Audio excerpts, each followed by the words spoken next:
Chances are you will have seen his handiwork. You find it alongside and even above the motorways.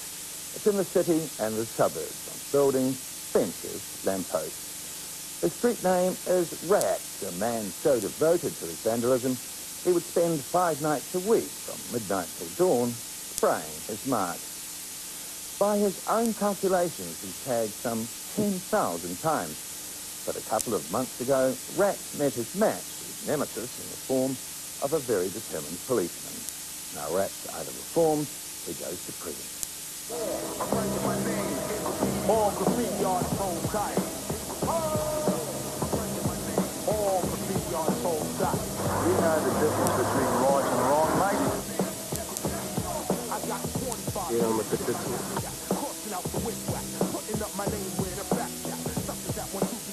Signs of our time, this plague across our city landscape.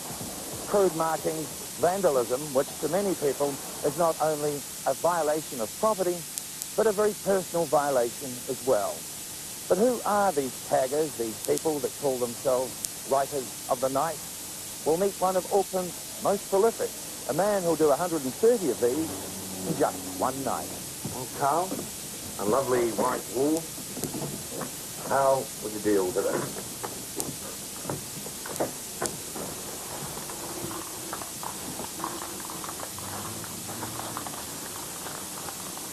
Ratz is a rodent. Yeah, like a rodent that's crawling around in it. Meet the young man behind the spray can. Carl Orport, at 21, a veteran tagger with 10,000 hits behind him. Look at it. I mean, it is ugly, isn't it? Do you not understand that that really irritates people, that it makes them mad? Does that not run through your mind? Yeah. Just learn not to care, really. Get out there and do your stuff. For the past 4 years, he's blitzed the city with his Ratz tag in a bid for fame. Some people would see it as a violation. Some people want to kill you over nothing, really. Something they can remove. What would you do if you caught somebody like Ratz tagging your thing? I would be very, very violent towards him, and in fact, he would be in a hell of a condition by the time I finish with him. I've just spent too much time and effort in cleaning up the bloody rubbish that these people keep on getting away with. The man on the other side of the fence, property developer John Wotherspoon, tired of counting the costs. Over here we've got Carl Orport, also known as Ratz. What would you say to him? Well, all I'd say to you is, have you got any idea what it actually costs? Not just the money as far as fixing it, but the actual time involved in it.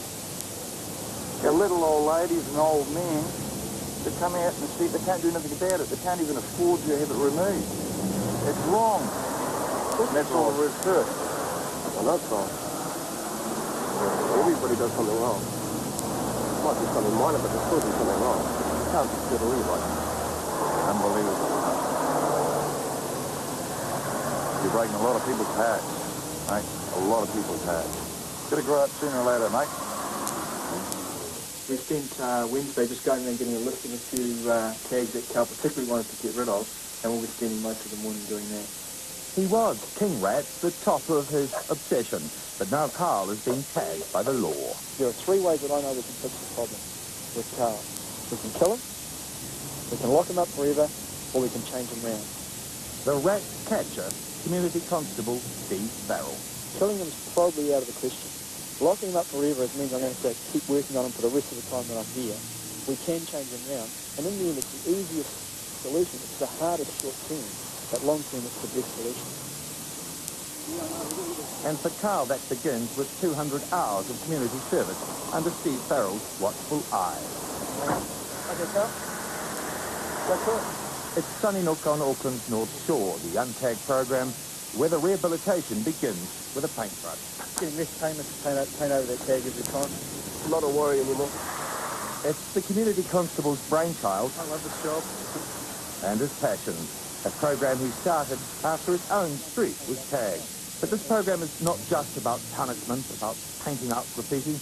It is as much about changing the attitudes the lifestyles, the lives of the suburb taggers. We're in this big mess that everyone, you know, this big city, and they've got no identity, and everyone wants to belong to something, and they want to be recognised for something. So what they've ended up doing in this particular instance with graffiti is they formed their own little community with their own little rules, and so what we've got to do is convince them that it's better to belong to our society, which has good rules, which will get them ahead and get them what they want a hell of a lot faster than their little club has done for them. What's it like now coming back as part of community service, painting them out? Oh, easy enough. Be hard. Used to be hard. Yeah. Why was it hard? Don't want to fade away. It's too many, too much work put into it. You don't want to fade away. What does that mean? I don't want to take it as a team. What, that's fame? You know, spent too much time in that, into it, put too much time into it. And Carl has a very real incentive to change. It's guaranteed jail sentence that he continues to tag. And of course, a community constable on his back.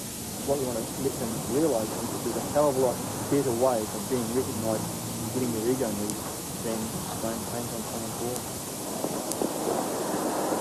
Don't get the idea that this community constable is a soft touch. He's a triathlete, the country's #1 Ironman, a man with an iron hand. Haven't we lived up to our side of the bargain? Yes, definitely. So, you know, if he's sick, then he has to go to the doctor. If he's not sick, then he should be down here working. Yes. Obviously, if he's sick, then something's got to be done with And him. this suburb has cleared the streets not only of the tags, but the taggers too.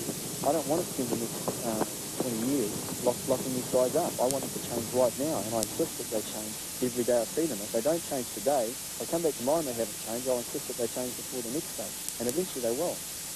Can you stop tagging? Not hard enough. Just got to keep at it. Well, let me put it another way. Will you stop tagging? Hopefully. Still get busy. All right, well, let's see paint out Ratz, paint out yourself. Feels okay? Oh, yeah. Used to it now.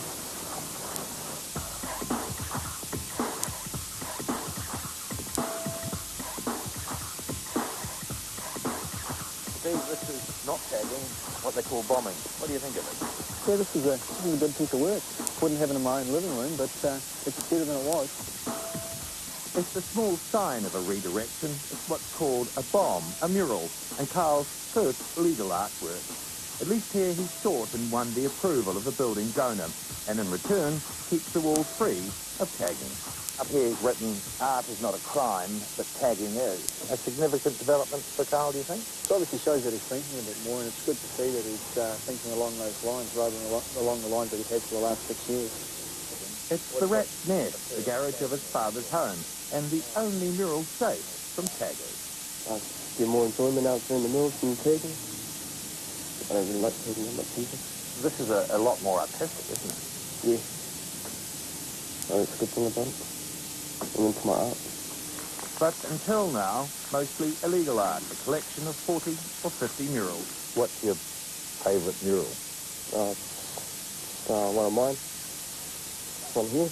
And what's so good about that? I just like the way it came out. The irony is that it's art that never survives.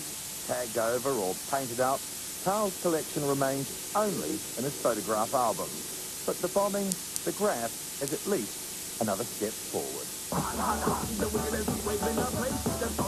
Bomb Force, the country's leading exponents of hip-hop, a culture of music, dance and art from the streets of New York. Daniel Tippett, Daryl Thompson, Otis Brazil, men making money out of their music and their murals. A trio looking not at the tag, but at the person behind it.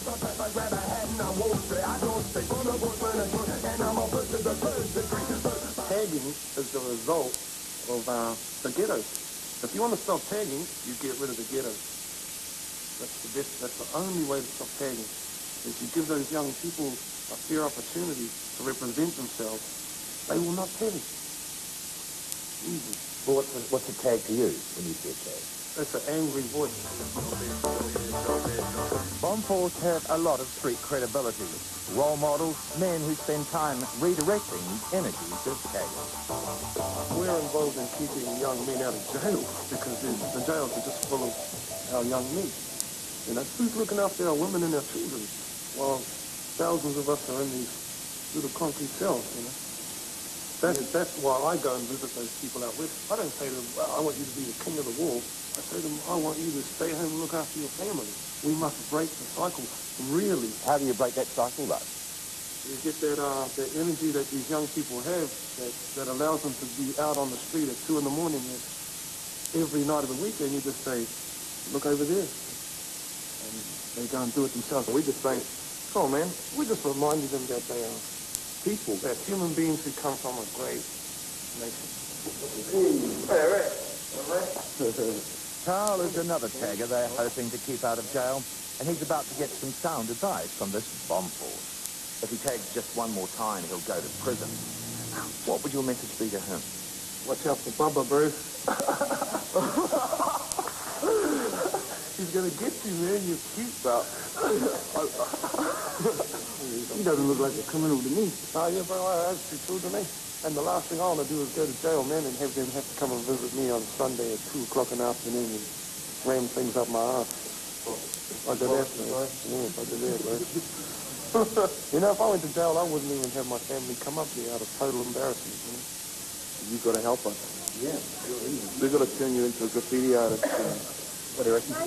Yeah, sure. Don't even need to do a whole body. You can do it, just do it down to there, fit it in. Out west, Waikatari and Whakaara land of new opportunities. A 26-week course for recidivist taggers. A course Carl has heard of, wanted to do, but was never motivated enough to make the call. Time now to work on his art within the law and learn some life skills. I suppose it's part of my nature to be passionate in whatever I'm in.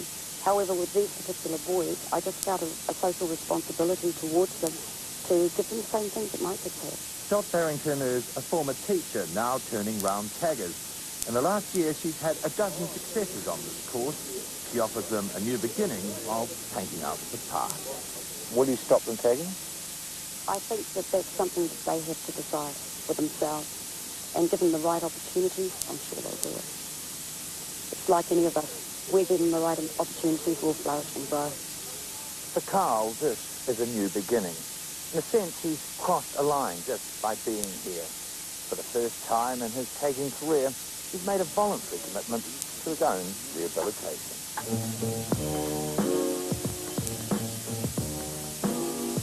But the road to rehabilitation has not been an easy one. 2 weeks before he joined the course and after 180 hours of community service, Carl found this site on Auckland's northwest motorway too tempting. On my way home one night with my mate, and it was a real rainy night and there was no cars around, so we stopped and, yeah, went up on the bridge and did it. It's a measure of a change that while he wasn't caught here, he did admit to it and topped another 40 hours of community service. At long last, he accepts the futility of his tag. And you're confident people like Carl can be reformed? Absolutely. Otherwise I wouldn't do it. Because I don't do anything. I don't just waste my time doing something that's not going to get a result. This will get a result. It is already. What do you feel about looking at that now? It's a bit of a waste of time. Could have put you in jail. And that didn't stop you. Well, always do stupid things. Do you think you can stop doing those stupid things? Yeah.